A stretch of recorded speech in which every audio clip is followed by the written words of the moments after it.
여러분 안녕하세요. 이효정입니다. 오늘도 만나서 반갑습니다. 최근에 글 한 편을 봤는데요.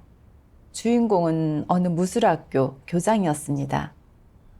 그는 하나님의 말세 사역을 받아들인 후에 복음 전파에도 적극적이었죠. 근데 가족들은 중국 정부 당국의 루머에 미혹돼서 주인공의 신앙을 반대하며 핍박을 가했고 심지어 학교에서 쫓아내기까지 했습니다. 과연 주인공은 본분과 사업, 가족 사이에서 어떤 선택을 하게 됐을까요? 지금 바로 그 형제님의 체험 간증 들어보실까요? 제목은 인생길에서의 선택입니다. 전 농촌에서 태어났고 어릴 때부터 집이 가난했어요. 부모님은 마냥 착실하기만 한 농민이셨고 남들한테 괴롭힘도 많이 당했죠. 그때 저는 속으로 다짐했어요. 크면 꼭 대단한 사람이 돼서 마을 사람들이 우리를 다시 보게 만들고 더는 우리를 무시하고 괴롭히지 못하게 하겠다고요. 저는 11살 때부터 무술을 배우기 시작했어요. 아주 힘들었고 다치기도 했지만 추운 날, 더운 날을 가리지 않고 열심히 훈련했어요. 그리고 나중에는 사업을 일으켜서 두각을 나타내야겠다는 생각에 여기저기 다니며 돈을 빌리고 선물을 돌리고 사방으로 인맥을 찾았어요. 그래서 1999년에 마침내 무술 학교를 세웠는데 성공했죠.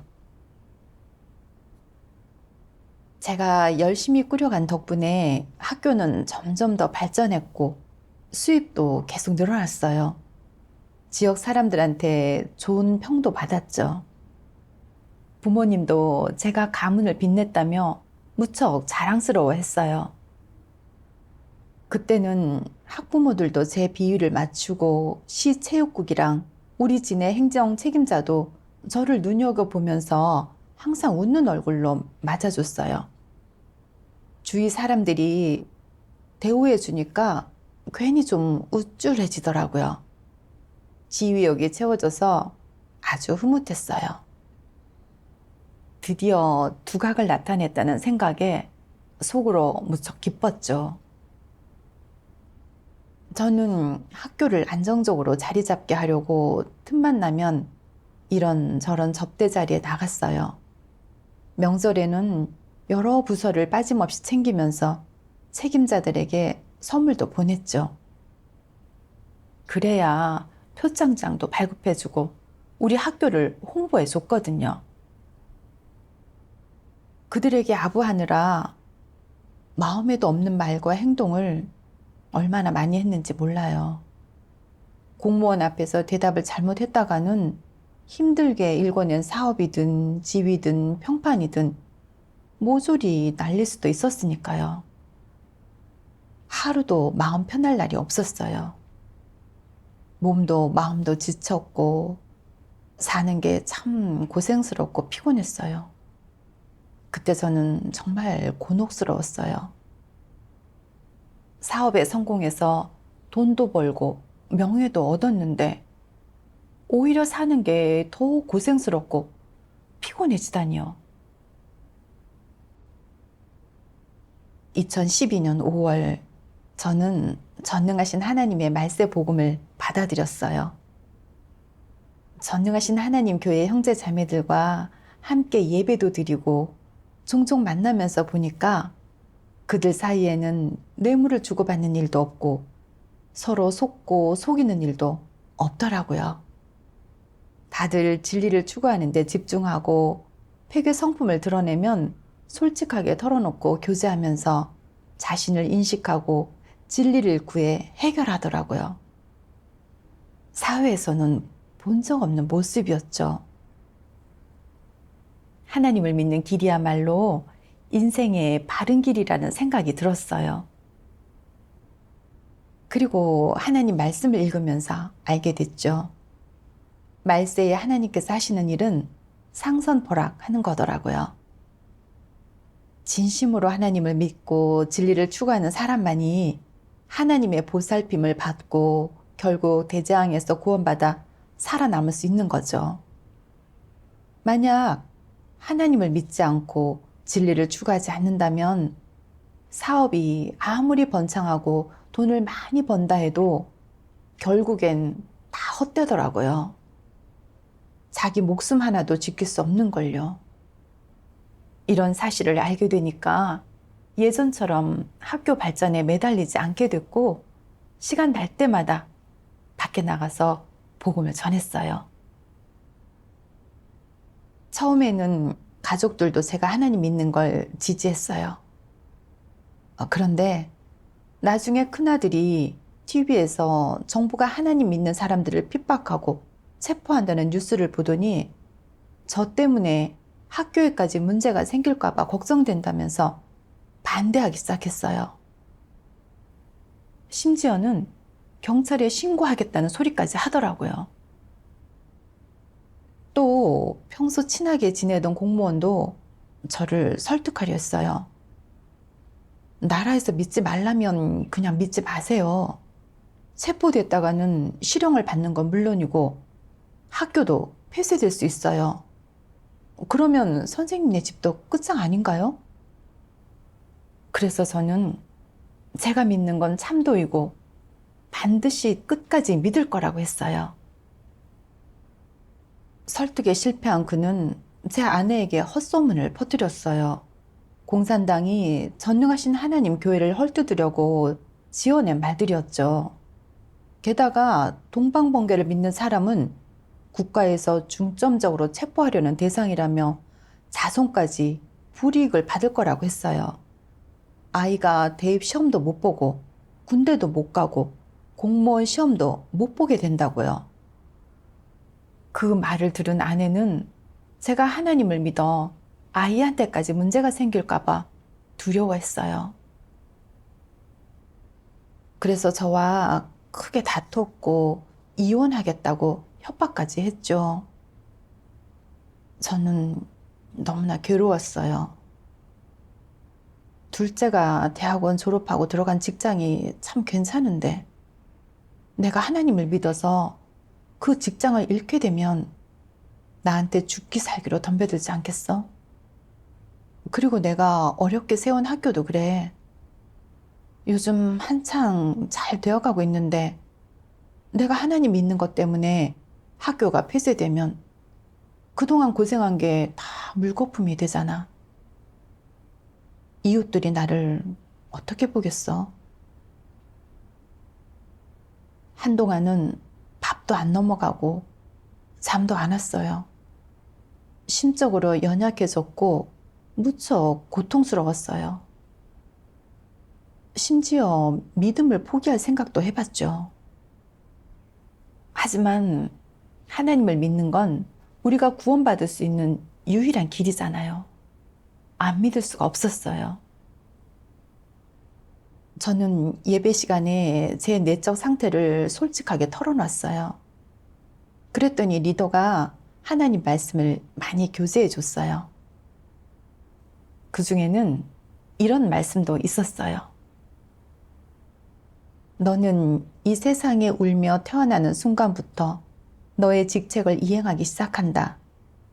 하나님의 계획과 예정으로 말미암아 내가 맡은 역할을 이행하고 너의 인생 여정을 시작하는 것이다. 너의 배경이나 앞으로의 여정이 어떻든 하늘의 지배와 안배에서 벗어날 수 있는 사람은 아무도 없고 자신의 운명을 주관할 수 있는 사람 또한 아무도 없다. 이 같은 사역은 오직 한 분, 즉 만물을 주재하는 이만이 할 수 있기 때문이다. 리더가 저한테 이렇게 교제해 주더라고요. 사람의 운명은 하나님 손에 달려 있어요. 우리가 태어나서 평생 어떤 일을 겪을지, 어떤 좌절과 어려움이 닥칠지, 이 모든 건 하나님께서 미리 정해놓으신 거예요. 우리가 지금 하나님을 믿고 하나님의 구원을 받아들일 수 있게 된 것도 다 하나님께서 정하신 일이죠. 우리가 중국에서 하나님을 믿으며 지금 같은 핍박과 환난에 직면한 것도 하나님께서 허락하셨기 때문에 일어난 일이고요. 하나님께서는 핍박과 환난을 통해 하나님 선민의 믿음과 충성심을 온전케 하세요. 우리가 과연 체포될지, 학교가 봉쇄될지, 또 자녀의 앞길은 어떻게 될지, 이 모든 건 다 하나님 손에 달려있죠. 누군가의 의지로 결정할 수 있는 일도 아니고 정부가 마음대로 할 수 있는 일도 아니에요. 하나님 말씀과 리더의 교제를 듣고 마음이 환해진 기분이었어요. 그래, 반평생을 살면서 수많은 일을 겪었어. 세상에 사람 생각대로 되는 일은 없다는 걸 나도 겪어봐서 알잖아. 군대에 있을 때 피나는 훈련으로 특출한 모습을 보여서 사령부에 발탁될 뻔했는데 어이없게도 다른 사람이 그 자리를 대신 차지한 적이 있었지. 나중에는 많은 어려움이 있기는 했어도 결국 학교를 세워서 지금처럼 훌륭하게 발전시켰고, 이 모든 일의 성공과 실패는 애초에 사람이 결정할 수 있는 게 아니었어. 여기까지 생각해보니 알겠더라고요. 사람이 평생 무슨 일을 겪을지는 하나님의 주제로 정해진 거예요. 사람이 마음대로 할 수 있는 게 아니죠.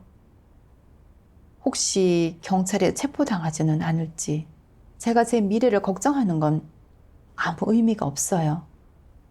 하나님께서 이미 오래전에 정해두셨으니까요. 그러니까 모든 걸 하나님 손에 맡기고 하나님의 지배와 안배에 순종해야겠더라고요. 그때 리더가 또 이렇게 교제해 줬어요. 예로부터 참도는 늘 핍박을 받아왔어요. 참도일수록 사탄 세력의 잔혹한 박해를 받기 마련이죠. 하나님께서 사람을 구원하시는 걸 사탄이 달가워하겠어요? 예수님께서 역사하셨을 때도 로마 정부와 종교계의 광적인 대적과 박해가 있었죠. 주님을 따르던 사람들도 핍박받았고요. 오늘날 참 하나님을 믿는 우리 역시 공산당이라는 사탄 정권의 체포와 박해에 마주할 수밖에 없어요. 그리고 하나님께서는 이런 박해를 통해 우리의 분별력을 키워주시죠. 하나님을 대적하는 공산당의 악마 본질을 똑똑히 볼 수 있도록이요. 그 후에 하나님 말씀을 보게 됐어요. 전능하신 하나님 말씀. 수천 년 동안 이어져온 불결의 땅은 차마 눈뜨고 못 볼 정도로 더럽고 도처에 참상이 난무해 있다. 곳곳에서 유령이 횡포와 협잡을 일삼고 사시비한 언행과 악랄한 수법으로 이 마귀의 성을 무참히 짓밟아 시체가 즐비하고 썩은 내가 온 땅의 상공을 뒤덮게 했다. 게다가 경계가 삼엄하니 누가 바깥 세상을 볼 수 있겠느냐.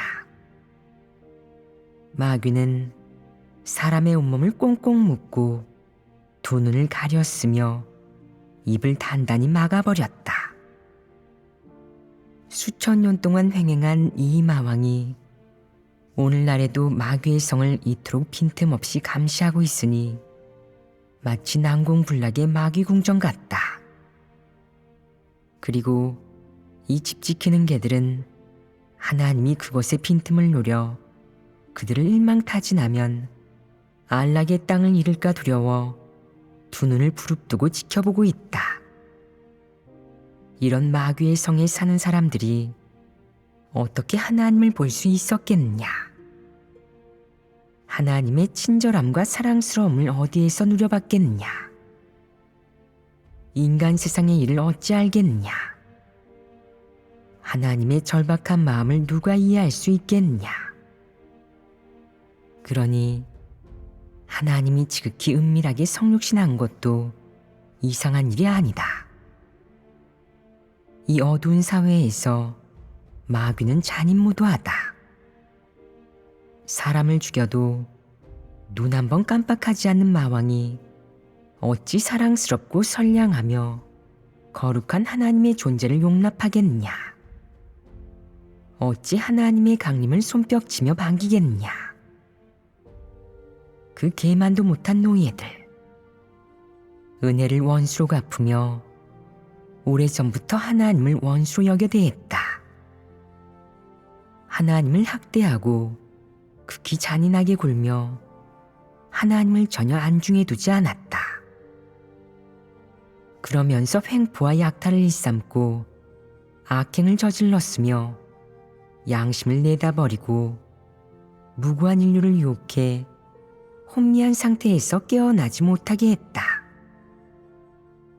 고대의 계승자니 경외하는 지도자니 하는 것들은 다 하나님을 대적하는 것들이다. 세상을 농락해 어둠으로 밀어넣었다. 무슨 종교신앙의 자유니 국민의 합법적인 권익이니 하는 것들은 전부 죄악을 덮으려는 수법이다. 하나님 말씀을 읽고 확실히 알게 됐어요. 공산당은 무신론을 따르는 정당이고 하나님의 원수예요. 하나님의 존재를 용납하지 못하죠. 대외적으로 종교 신앙의 자유를 내세우지만 사실은 사람들을 미혹하고 기만하는 거예요. 그들은 사람들이 하나님을 믿고 하나님 말씀을 읽으면서 진리를 깨달을까봐 두려워해요. 공산당이 사람을 해치는 사탄 악마라는 걸 간파하고 자기들에게 등을 돌릴까봐 무서워하는 거죠. 그러면 영원히 권력을 잡고 인류를 통제하겠다는 그들의 목표와 야심이 물거품으로 돌아가고 말 테니까요. 사람들이 하나님을 믿고 따르지 못하게 하려고 공산당은 하나님 선민을 미친 듯이 잡아들이고 박해하죠. 게다가 온갖 언론 매체를 동원해서 전능하신 하나님 교회를 비방하고 모독하기도 하고요. 심지어는 가족까지 위협하고 선동해서 하나님 믿는 사람들을 핍박하고 대적하게 만들죠. 하나님 선민들이 참도를 포기하고 구원받지 못하게 되면 자기들과 함께 지옥에 떨어져 멸망하기를 바라는 거예요. 공산당은 정말이지 너무나 비열하고 사악해요. 제 가족들도 그들에게 미혹당해 저를 핍박하기 시작했죠. 제가 만약 가족들을 따른다면 사탄의 계략에 빠지는 거 아니겠어요? 절대로 사탄의 계략에 넘어갈 수는 없었어요. 가족들이 저를 어떻게 핍박하고 제 앞을 어떻게 가로막든 저는 계속 하나님을 믿고 본분을 이행하겠다고 다짐했어요. 제가 확고하게 믿음을 지키니까 큰아들의 핍박이 더 심해졌죠. 하루는 학생들이 보는 앞에서 저를 학교에서 내쫓으려고 하더라고요. 저한테 화를 내면서 이렇게 말했죠. 정부에서 믿지 말라는데도 왜 굳이 믿겠다는 거예요? 그러다가 아버지가 잡혀가면 온 가족이 다 피해를 보게 될 거 아니에요? 제 자식들까지 피해보면 어쩔 거예요? 하나님을 믿고 싶으면 학교를 떠나세요. 우리까지 말려들게 하지 말고요. 저는 제 귀를 의심했어요. 어떻게 친아들이 아버지한테 그런 매몰찬 말을 할 수가 있죠? 그저 하나님을 믿는다는 이유로 저를 쫓아내겠다는 거였어요. 가슴이 너무 아팠죠. 학교에서 쫓겨나면 한평생 고생한 게 전부 헛일이 돼버리는 거 아니야? 앞으로 누가 나를 교장님이라고 부르겠어? 누가 나를 대우해 주겠냐고. 그동안 누리던 걸 다 잃고 다시 평범한 농민으로 돌아가는 거잖아. 그러면 친구들과 지인들을 무슨 낯으로 보겠어. 여기까지 생각하니 너무 괴로웠어요. 가슴이 미어지는 것 같았죠. 아들한테 쫓겨나면 어디로 가야 하지? 그냥 아들 말대로 할까? 이런 생각을 하고 있을 때 문득 하나님 말씀이 떠올랐어요. 전능하신 하나님 말씀. 사람에게 믿음이 전혀 없으면 이 길을 가기가 어렵다. 지금 모든 사람은 하나님의 역사가 사람의 관념과 상상에 너무도 맞지 않는다는 것을 보았다. 하나님이 얼마나 사역하고 얼마나 말씀하든 설령 사람이 진리라고 인정할지라도 하나님에게 관념을 갖기 쉽다.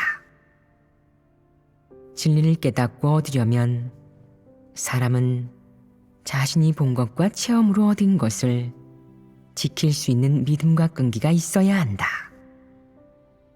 하나님이 사람에게 어떻게 역사하든 결론적으로 사람은 마땅히 자신이 가진 것을 지켜야 하고 하나님 앞에서 진실한 마음을 지녀야 하며 하나님께 끝까지 충성해야 한다. 이것은 사람의 본분이다. 사람은 해야 하는 일을 반드시 지켜야 한다. 낙심하지 말고 연약해지지 마라. 내가 너에게 드러낼 것이다. 하나님 나라로 가는 길은 그리 순탄하지 않다. 세상에 그렇게 쉬운 일이 어디 있겠느냐. 손쉽게 복을 얻고 싶은 것이구나. 그렇지 않으냐. 오늘날 모든 사람은 다 고통스러운 시련을 겪어야 한다. 그러지 않으면 나에 대한 너희의 사랑이 강렬해지지 않을 것이며 진정으로 나를 사랑할 수도 없을 것이다.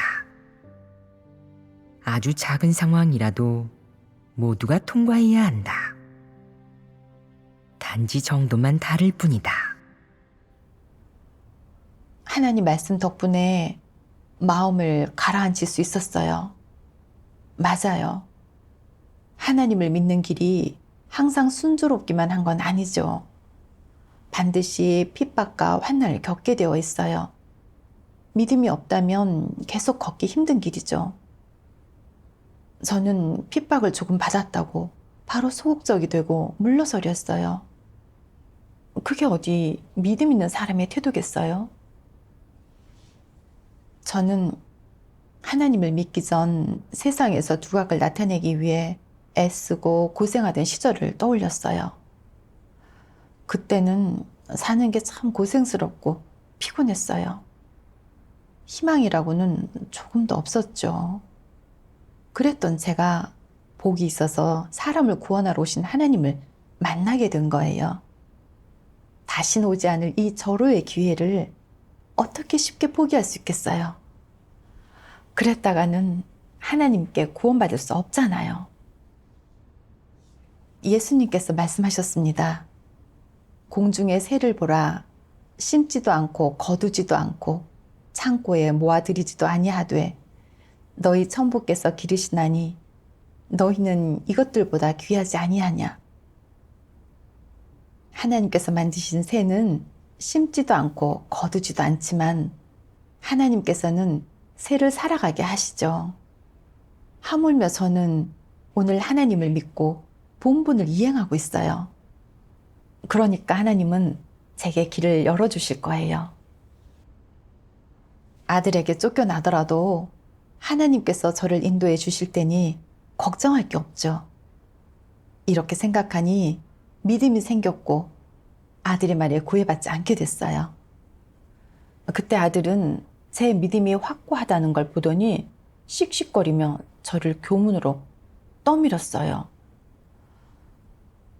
저는 어쩔 수 없이 학교를 떠나 잠시 고향집에 가 있게 됐죠. 해가 지고 난 뒤 제 처지를 생각하니 너무 속상하더라고요.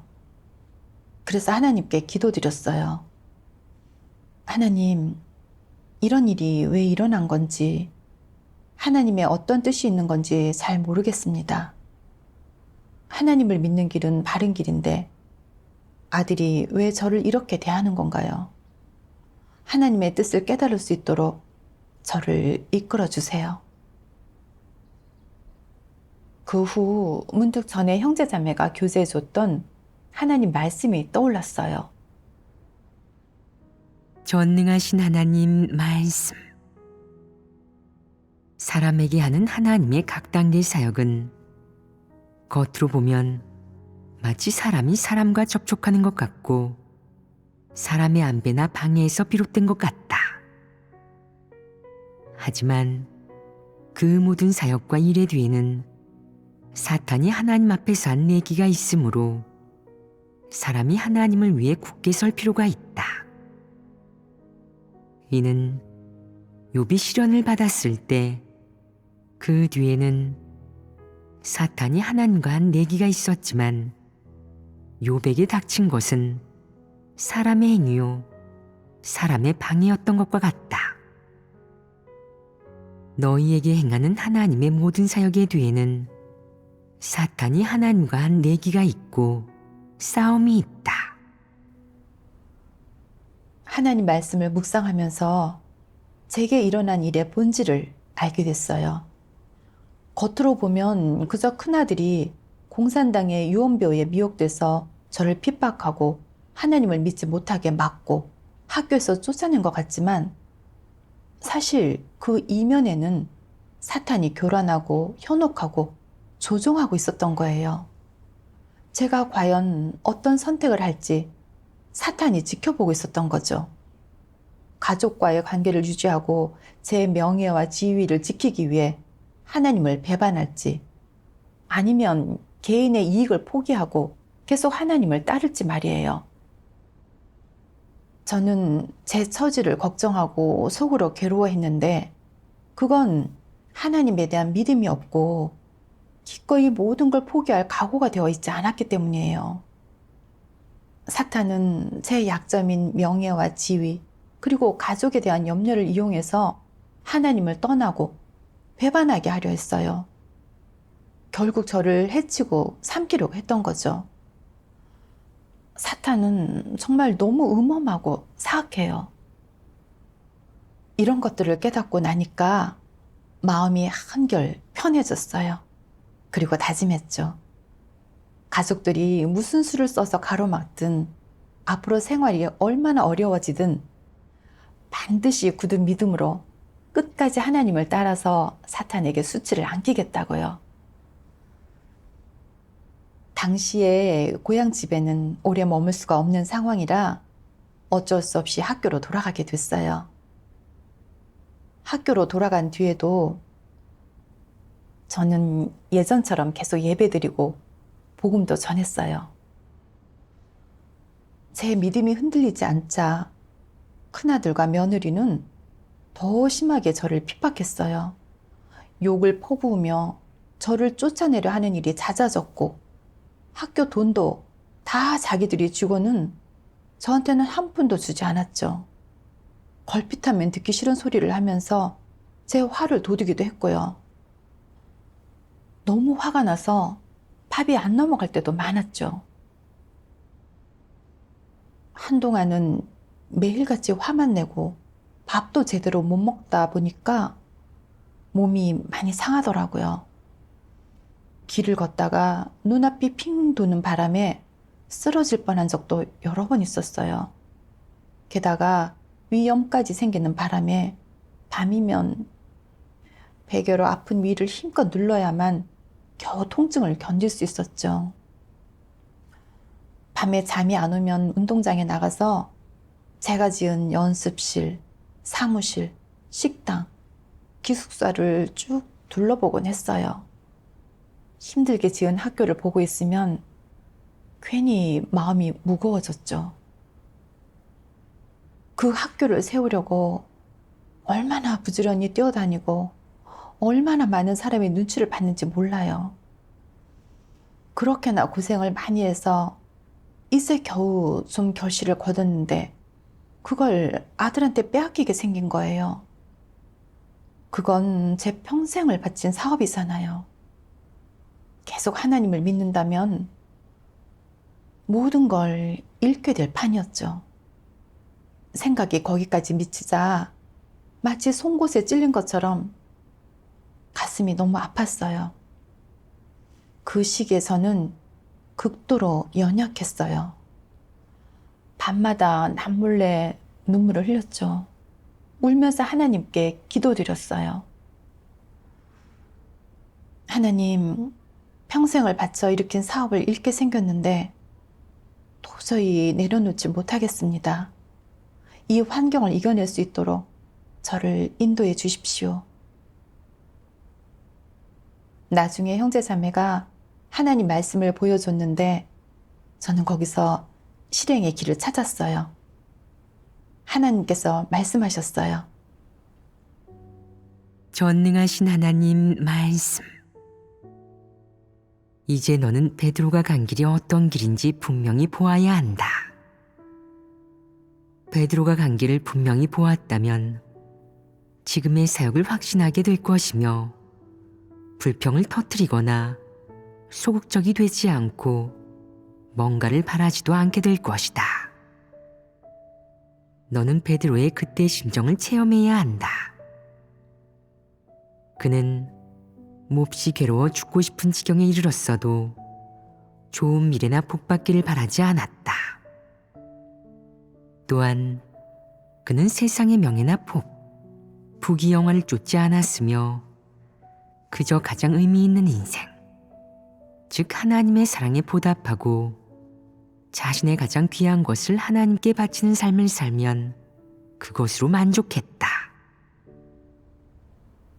하나님 말씀을 묵상하다 보니 마음이 환해졌어요. 문득 베드로가 떠오르더라고요. 베드로도 그때 당시 하나님을 믿으면서 가족에게 핍박받았죠. 베드로의 가족은 그가 두각을 드러내고 가문을 빛내길 기대했지만 베드로는 거기에 구애받지 않았어요. 예수님께서 부르시자 모든 걸 버리고 주님을 따르면서 의미 있는 인생을 살아내고자 했죠. 저는 베드로의 체험에서 깨우침을 얻었어요. 베드로는 하나님에 대한 참된 믿음이 있었기 때문에 모든 걸 버리고 하나님을 따를 수 있었어요. 그는 진리를 추구하면서 하나님을 알고 사랑하는 경지에 이르렀죠. 그래서 결국 하나님께 인정받았고요. 저는 비록 하나님을 믿은 기간도 짧고 진리를 깊이 깨닫지도 못했지만 예전에 명예랑 이익을 쫓다가 힘들었던 기억들을 떠올리고 하나님께 칭찬받은 베드로의 길을 보면서 참 많은 격려를 받았어요. 저도 베드로처럼 명예와 이익, 지위를 내려놓고 진심으로 하나님을 믿으면서 진리를 추구하고 싶었어요. 그 뒤로 저는 학교를 떠나 계속 하나님을 믿으면서 본분을 이행하는 길을 택했어요. 며칠 뒤 군대 동기 몇 명이 제가 아들한테 쫓겨났다는 소식을 듣고는 크게 화를 내면서 학교를 되찾으라고 이런저런 방법을 알려줬어요. 친척과 친구들도 제 편을 들어줬고 마을 이장님이 증명서를 써주기도 했어요. 그 학교는 제가 혼자 세운 거고 다른 사람과는 아무런 관계도 없다는 내용이었죠. 저는 그 사람들의 얘기를 들으면서 생각했어요. 증명서까지 받아놨으니까 군대 동기들이 학교만 되찾아주면 예전의 명예도 되찾을 수 있겠어. 그러다가 문득 제가 또 명예와 이익, 지위를 추구하려 한다는 걸 깨닫고 조용히 하나님께 기도드렸어요. 제게 육을 저버릴 힘을 달라고요. 기도를 마친 뒤 문득 욥의 경험이 떠올랐어요. 욥은 어마어마한 재산을 하룻밤 사이에 도적에게 몽땅 빼앗기고 괴로워했지만 자기 힘으로 재산을 되찾으려고 하지 않았어요. 대신 기도하며 하나님의 지배와 안배에 순종했죠. 제 재산은 욥의 어마어마한 재산에 비하면 아무것도 아니었어요. 그런데도 저는 재산을 잃은 상황에서 하나님께 기도하며 뜻을 구하기보단 자꾸 제 힘으로 되찾을 생각만 했어요. 그건 하나님께 전혀 순종하는 태도가 아니잖아요. 그리고 만약 정말로 학교를 되찾는다고 해도 매일 학교 일을 하느라 바빠서 하나님을 믿고 본분을 이행하는 데 쏟을 힘이 없을 게 뻔했어요. 아들에게 학교를 빼앗긴 덕분에 오히려 하나님을 믿고 본분을 이행하는 데 집중할 수 있게 된 거예요. 이게 얼마나 잘된 일이에요. 그제야 마음이 환해졌어요. 사탄에게 너무 깊이 폐기된 제가 명예와 이익, 지위에 대한 욕심이 너무 커서 학교를 좀처럼 내려놓지 못했던 거였어요. 나중에 이런 하나님 말씀을 보게 됐어요. 전능하신 하나님 말씀. 이토록 더러운 땅에서 태어난 사람은 심하게 사회에 물들었고 봉건예교의 영향을 받았으며 고등학부의 교육을 받았다.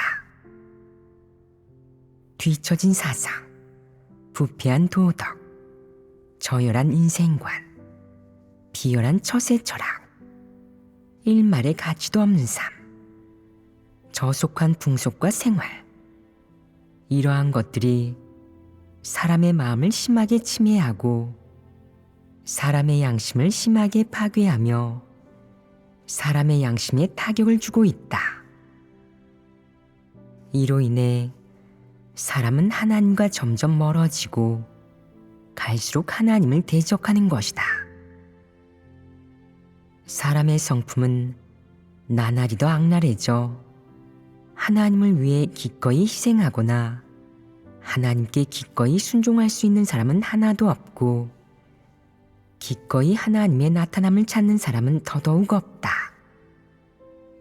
반면에 사람은 사탄의 권력 아래에서 마음껏 쾌락을 찾아 즐기고 진흙탕에서 마음껏 자신의 육체를 폐괴시키고 있다. 어둠 속에서 살고 있는 사람은 설령 진리를 듣더라도 실천할 마음이 없고 하나님이 이미 나타난 것을 보아도 찾으려는 마음이 없다. 이렇게 타락한 인류에게 구원의 여지가 조금이라도 있겠느냐? 이렇게 부패한 인류가 어떻게 빛 속에서 살 수 있겠느냐? 하나님께서 말씀을 통해 폭로하신 게 바로 저의 내적 상태였어요. 저는 어릴 때부터 학교나 부모님에게 이런 교육을 받아왔어요. 사람은 높은 곳으로 가고 물은 낮은 곳으로 흐른다. 고생을 해봐야 뛰어난 사람이 된다. 두각을 나타내야 한다. 가문을 빛내야 한다. 이런 사탄의 철학은 이미 제 마음속에 깊이 뿌리내려 잘못된 인생관과 가치관을 세우게 했던 거예요. 저는 남보다 뛰어나기를 추구하고 명예와 이익, 지위를 얻어야만 인생을 당당하고 가치 있게 사는 건 줄 알았어요. 두각을 나타내기 위해서라면 그 어떤 고생도 마다하지 않았어요. 특히 무술학교를 세우던 땐 하루하루 사는 게 정말 피곤했어요. 피땀 흘려 번 돈으로 공무원들의 비위를 맞추고 아부하고 떠받들었죠. 그땐 제 삶에 존엄이라고는 없었어요. 명절만 되면 미리미리 여러 부서 책임자들한테 선물을 보내야 했고 자칫 실수라도 했다가는 골치 아픈 문제가 생길 수 있었어요. 복잡한 인간관계로 인해 몸과 마음이 피폐해졌지만 거기에 깊이 빠져 헤어나오지 못했어요. 주변 사람들도 명예와 이익, 지위를 얻게 되니까 그릇된 길로 빠지기 시작했어요. 공금 횡령에 뇌물받고, 술자리, 도박, 심지어 성매매까지 온갖 나쁜 짓은 다 했죠. 이게 다 사탄이 사람을 폐기시키고 해악을 끼친 거였어요.